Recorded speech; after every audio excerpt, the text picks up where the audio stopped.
Hello, welcome back to the channel. Today, we're diving straight into how to use Zoho Project for your sales training programs. First things first, log into your Zoho Project account. If you don't have one, don't worry. You can create a new account in just a few minutes. The reason we do this is to ensure you have secure access to your sales training programs.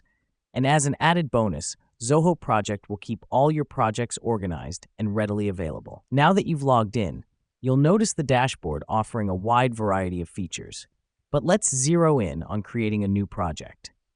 Click on the New Project button.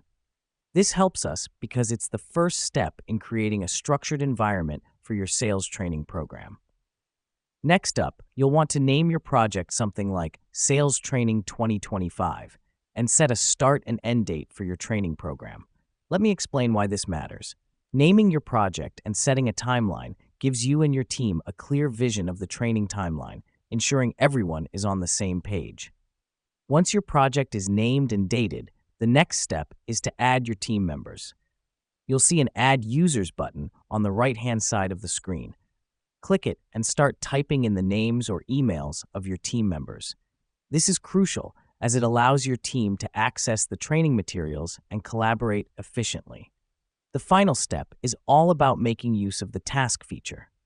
You can create tasks related to your sales training program and assign them to your team members. This includes anything from reading materials to mock sales calls.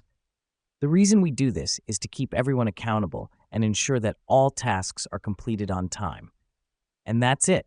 Now you've got a fully functioning sales training program on Zoho Project. This tool will keep your training organized, your team accountable, and your goals within reach. Remember, the key is in the planning and execution, and Zoho Project provides the perfect platform for both. Thanks for tuning in, and until next time, happy project planning.